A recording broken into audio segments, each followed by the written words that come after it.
Good morning or good afternoon, wherever you are joining us today. Is that time of the week again for the e-commerce report with me, Mia Lindicke, journalist at Locate2You, and Steve Arnstein, the CEO of Locate2You.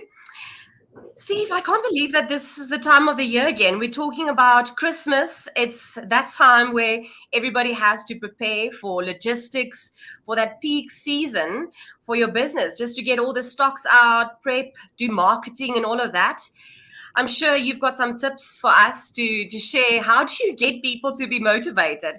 It feels like you can see the finish line, but it's not there yet. Yeah, How do you exactly. keep people motivated and just prepare for this massive task for Christmas?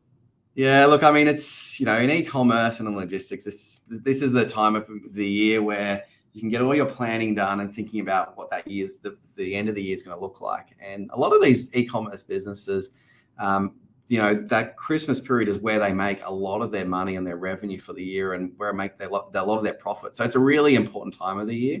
And what we sort of do inside of like the Zoom to You business in particular is we always look at like historical data, and we go back and look at, okay, well, what happened in October, November, December? What were the order volumes that occurred during that period? How many drivers were required? And then we start thinking about, okay, what does that look like in this year and the growth that we've seen? And we start doing some maths and using our data analysts to actually understand what are the volumes going to look like in our projections.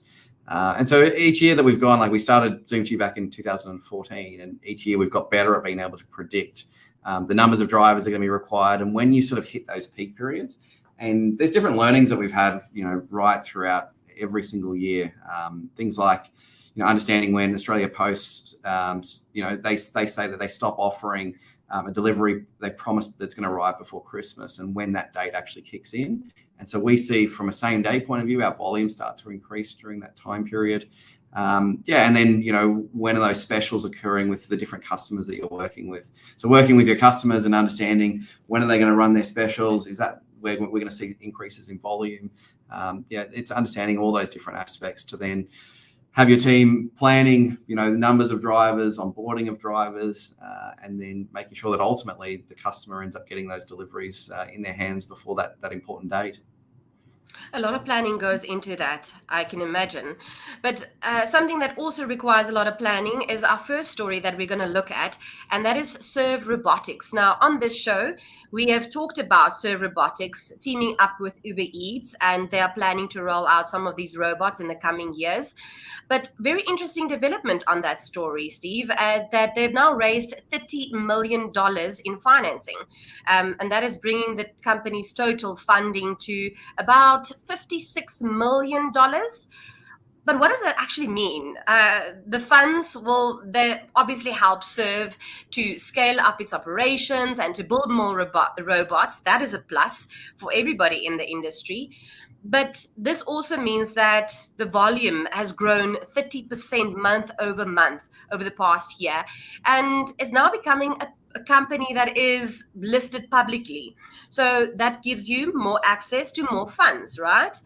In your experience, how important is it to become a public company, and what benefits, besides just, obviously getting better funding, what benefits are there? Yeah, I mean, it's really interesting to see what's happening here, and also looking at sort of the types of investors that are investing in Serve Robotics. Obviously, what they're offering is this delivery cart that's going to be designed to do this last mile delivery, particularly around restaurant delivery. And that's going to be really important in the future to bring down that overall cost of delivery, making it a lot faster. And so I think, definitely we're going to be seeing on the sidewalks across the world, we're going to be seeing robots that will be delivering items to in your local area, and do that really efficiently. Now, one of the things that they've obviously been working with Uber. And I think Uber has been a historical investor, but now, has obviously put some more money into this company. Now, raising $30 million is not, for a size company, it's not a huge amount of money to raise. It's probably a large amount of money in the capital markets as they are today. But what it does mean that being public, it's going to allow them to actually raise future rounds of capital into the future. And I suspect a business like this will need more capital, but they've taken $30 million now, and this is going to get them to the next stage of their business that they need to be able to prove out their model further. Uber's put some money in, Nvidia's put some money in as well, and so that's really interesting because Nvidia's got a lot of the AI and a lot of the processing power that's been used in AI is coming from Nvidia. So I think those are two really great investors to come on board to really help that company get to the next stage and really see delivery robots being used on a global basis. So it's definitely one to watch.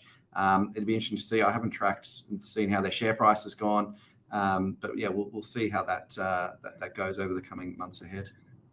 This is not only just a victory for Serve Robotics. I mean, if they are able to fast track this development and get better data and learn teach these robots much faster, in the end of the day, it will be a win for the entire industry, right? That's right. Yeah, and I think ultimately it's what's going to be a good experience for their customers and like getting products to their customers faster. That's better for the restaurants. It's going to make it more efficient for the restaurants, but also just general, grocery deliveries. Ultimately, it's going to mean faster deliveries for consumers. Mm.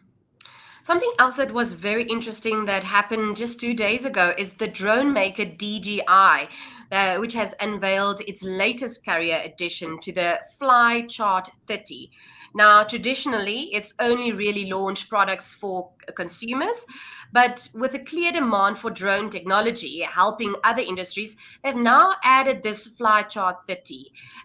It's actually just going to make deliveries in China first, and it could be rolled out to other countries. So I read that this Flychart 30's box is designed to detect weight and center of gravity. And I think that's something that you and I've talked about a lot. It's just, the accuracy of that last mile delivery with drones. This will obviously stabilize the stabilization technology will obviously help with that accuracy to pinpoint and make sure that these deliveries are way more accurate than what any other technology can provide at the moment. Yeah. This is surely going to be a change in the industry because that is something that they were concerned about. That's going to be a change maker in the industry for drone last mile delivery, right? Yeah, I mean, it's interesting. I mean, DJI have been producing a lot of sort of mainstream drones and more drones that have been used for taking aerial photographs and videos. And now they've obviously seen what's happening in the market and looking at, how delivery is going to be able to use drones. And I think also seeing some of these countries now starting to change their legislation to allow drones to actually be used. 10 years ago, that wasn't the case. There was a lot of regulation. I think regulators are now starting to catch up and now starting to say, okay, well, how can we take this and use this technology inside of our countries? And so, they've obviously got all those skills to be able to build these drones. So why not make it further available for the delivery drones? So this is good. And I think more and more of this stuff is going to continue to happen. And the more this happens, then the more we'll start to see in real life drones actually being used for delivery, which again is going to be a great thing for consumers in giving them choice in having products being able to be delivered much faster than what we've traditionally seen. Yeah. Will this actually push lawmakers then to move faster to change the legislation? I mean, if the UK, for instance, a huge e-commerce industry, if they're going to realize that they're losing out on a massive market, do you Definitely. think that will actually, this is the moment that will push them to fast track this? Because for how many years have we been talking about these legislation, and it feels almost as if it's not moving to a point? Yeah, I think so. And I think, hopefully now we start seeing some of these countries start taking the lead on that. And maybe China might be one of those countries that's, it starts taking the lead in seeing this being deployed, at a mass scale. So it'd be interesting to see, particularly over the next 6 to 12, 24 months and how this all plays out. Yeah. Something there from your area, Coles, the supermarket, now has a new electric van for delivery. It's very interesting. The staff members dubbed him Sparky. Now, Sparky has been added to the fleet, and it's already doing 240 trips in Queensland per week. That's very interesting. Very efficient, fast, cost-effective. That's going to be a massive win for not only for customers but also for the industry and for Coles. This is just a trial period, and they might be adding more of these vans, electric vans. I think it's an electric trucker. Yeah. What do you make of this? Oh, look, this is interesting. I think every large corporate is under pressure right now to say, what are they doing from an environmental point of view? And they're doing it for a couple of reasons. One, maybe it is to do good, and maybe it is to reduce the impact that they have on the environment. But I question whether every large organization that's doing these things is doing it for the right reasons. I think some of them are doing it because their customers want to see that they're actually looking at doing this. Or their investors are thinking about, how is this company actually impacting the environment? So I think I take it with a grain of salt that they're, doing it for the right reasons, but maybe they are. It makes a lot of sense. But this is one of probably thousands of vehicles. And so you'd want to start seeing these larger organizations committing to saying, well, we're going to start to roll out, now we've done a trial with one, we're going to now start to roll out more and more into the future. And so hopefully that does start to take place. But I think more importantly, it's, companies need to look at, there's lots of inefficiencies around the impacts that they have in the environment. And I think in, one of the stories we'll talk about later today is about Amazon and the things that they're doing, which minimizing waste in the packaging side of things, which is good, but like also around, the routes that they operate. Are they the drivers traveling in the most efficient route? What are they doing in terms of taking customers' orders and routing them so that a majority of customers in the same area are all going to get delivered in the same time period to reduce the amount of deliveries that are actually taking place and the amount of drivers? And, optimization in general is going to make things a lot more efficient, and using tools like route optimization will definitely help these businesses do that.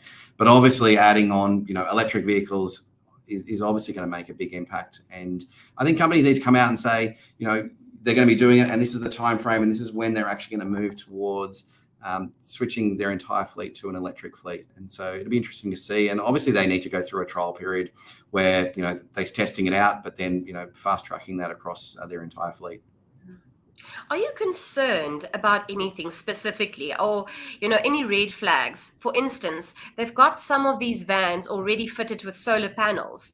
But my question is, if there is, for instance, a slip up and the van is not charged, what will that mean for the fresh produce inside that van?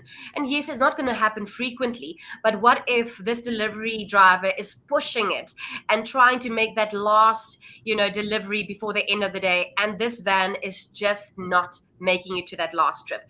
Are there any red flags?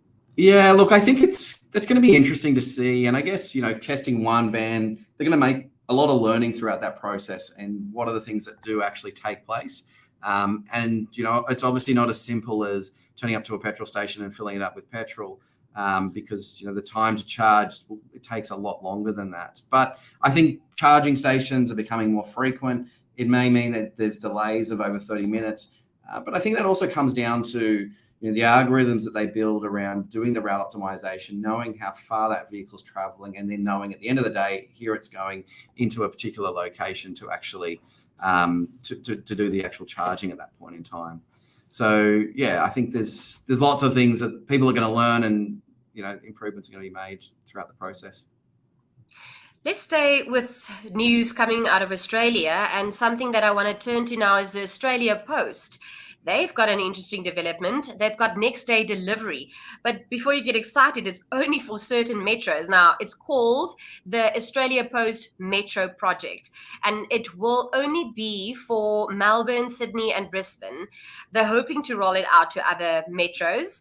But for now, they say that they will prioritize these certain metros to make sure that you get your parcel the next day. What do you think? That's a lot of logistics, a lot of planning. I've read that they said that they're going to simply prioritize these metros, but then I'm wondering what's going to happen to the other parcels. Well, I'm sort of surprised that they've made this announcement and that really it's got any sort of traction with the media, and that the media has actually picked it up. I mean, they're talking about next day delivery, and you're looking at most of these big e-commerce businesses are now talking about same day. So I don't know why they're still talking about next day. It seems like that was news 10 years ago. I mean, we've been running the Zoom to Your Business operating same day delivery since 2014. Lots of e-commerce businesses are doing, same day delivery. Why aren't they talking about same day delivery? And why is next day suddenly only available to a small select number of e-commerce vendors? It's quite strange.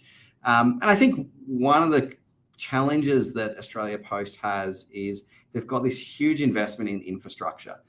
They've got a large number of warehouses that have been deployed across the country, and they cost a huge amount of money to maintain and run on a daily basis. And one of the challenges for their business is they have to be using and have a certain amount of utilization through these. Otherwise, they're just simply not going to make enough money. And so moving to a same day model typically means that the parcel is being picked up by a driver and then going directly to the consumer. And so you're doing like a store pickup directly to your consumer. You're generally traveling in a shorter distance in that location. Whereas in a next day or even a slower service, you're picking it up, you're going to a warehouse, it's been sorted, and then it's been dispatched out to your driver network generally the following day. And so, they're using that infrastructure. They've got huge sorting machines in there and huge amounts of cost in deploying those sorting machines and maintaining those sorting machines to actually sort those parcels.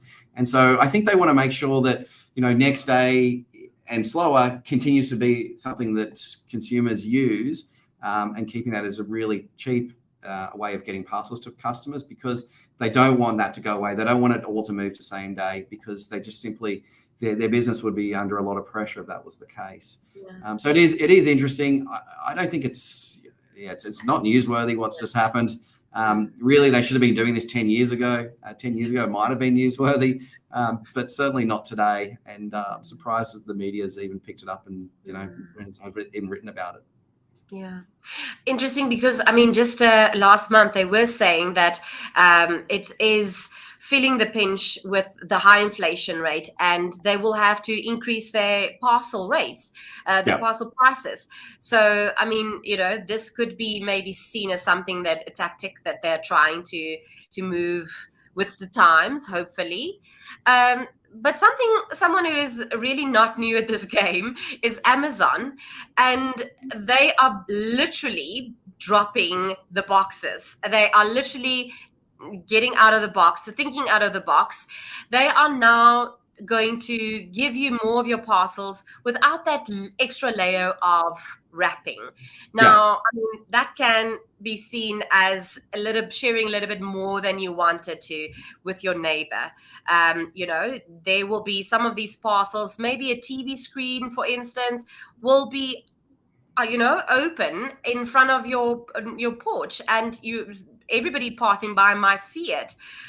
Do you think that there might be consumers who might think twice then before they deliver certain items through Amazon? Yeah, I think it's look, I think this firstly is a really great initiative, and there is so much waste in parcels that are product that's been delivered. It's always in a box, and you're always having to throw this out. I see it in my own house. Every single day or every few days, there's stuff being delivered, and then you're constantly going to the recycling bin to throw away the cardboard. So this makes a lot of sense, and this goes back to my previous point around the distribution of parcels and using a sortation facility versus going directly to the consumer. Now, in Amazon's model, a lot of their distribution is actually occurring through their Amazon Flex.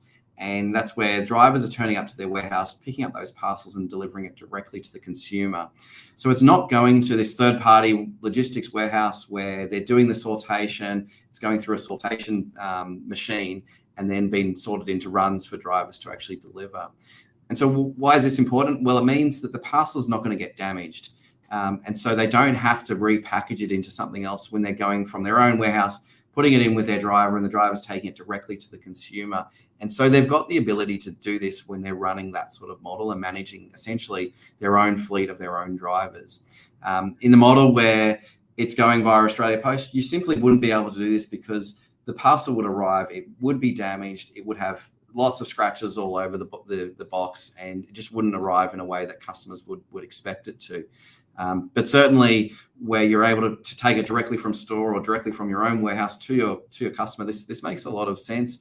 And, maybe, if people don't want them to know what product they're ordering, maybe manufacturers are going to then start to adapt their packaging to make it more friendly so it can go down this particular path.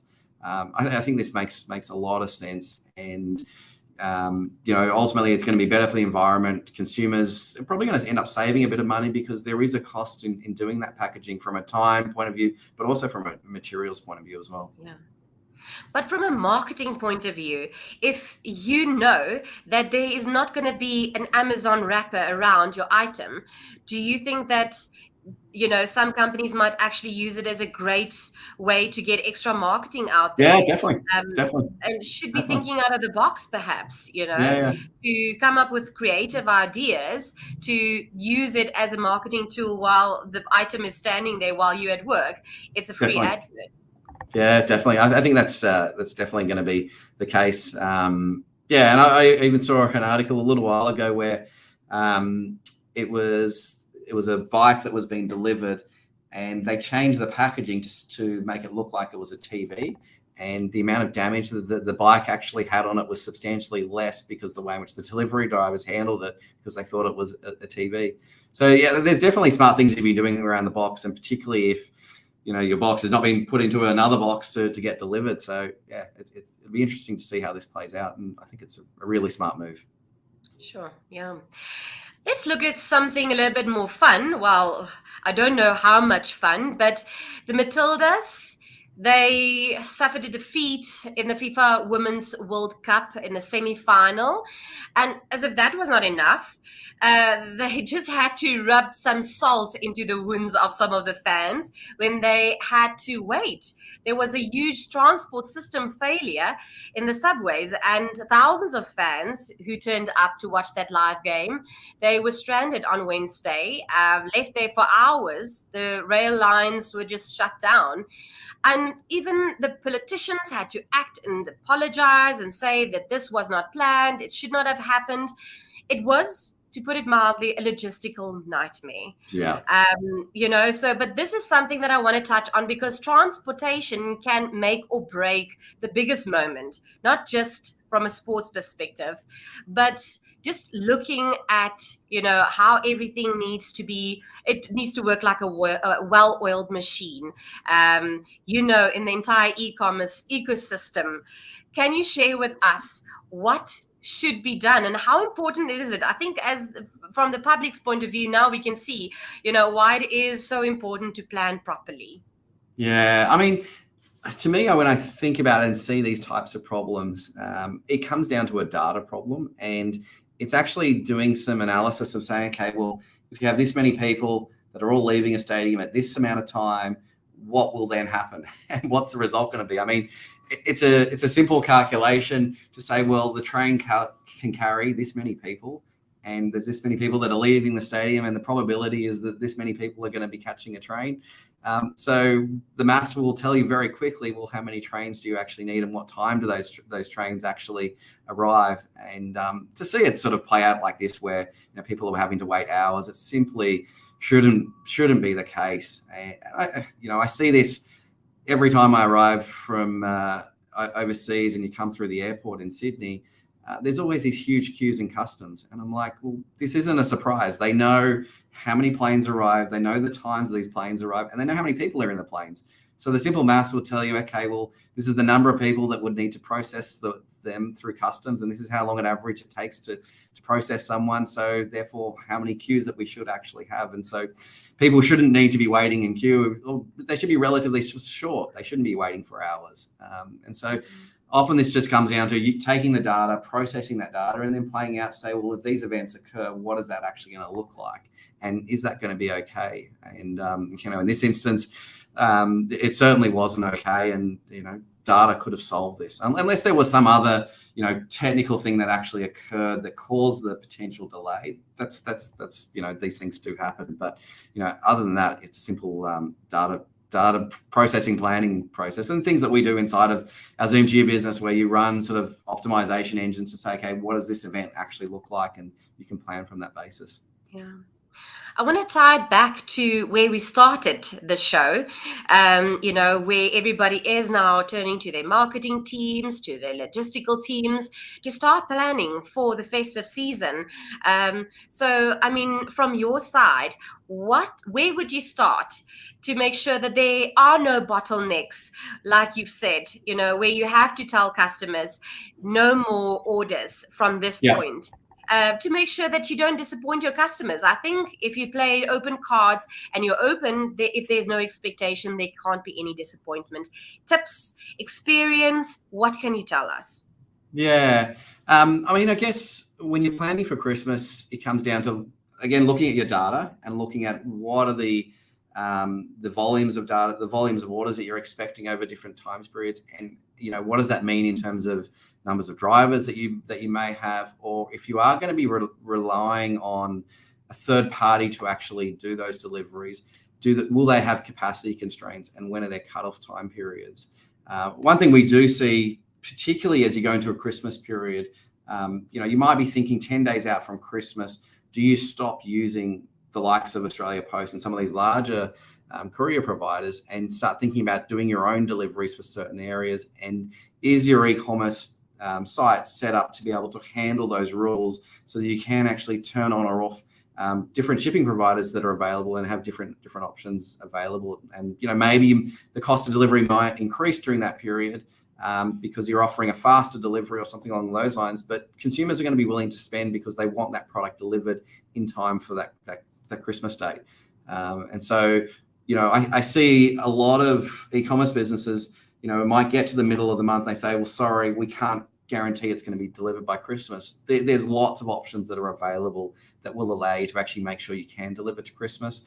And whether that's, recruiting your own fleet of your own drivers, using a service like Zoom to You or other, ride sharing, gig economy to actually do those deliveries. There's lots of options that are available, and you don't have to be reliant on the big players to get those products to your customers on time. Okay, perfect. Thank you so much. I think that's very insightful, and people can definitely make some notes and free advice as they start with their preparation. Steve, we do have a question for you today. It's a question from Jerome, and he is listening to our live report on LinkedIn. The question will appear now, but let me just summarize it quickly for you. He is asking, customer experience is crucial in an e-commerce industry. How do you ensure a seamless and enjoyable journey for your clients in both Zoom to You and Locate to You? There you go. Good question.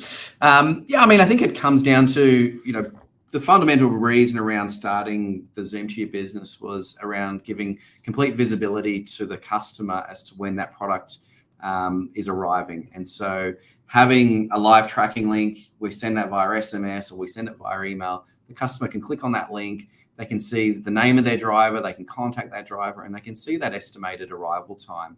And so, often customers are wanting a fast delivery, but it's fast, but it's also knowing when it's actually arriving. They don't want to be given a 3-hour time window or a full day time window. They want to know roughly when is that product actually arriving, and giving them as much information as you possibly can. So even things like saying to them, your order has left the warehouse, it's en route for delivery today, and here's a tracking link, and you're now currently order number 20 of 50 orders to be delivered today. And they can see that as it goes down and getting closer and closer to them. So giving them the information is saying, well, I can see when this order is actually going to arrive, provides huge value. And ultimately, it's giving them a better experience, which will lead to them repeat purchasing from your e-commerce store.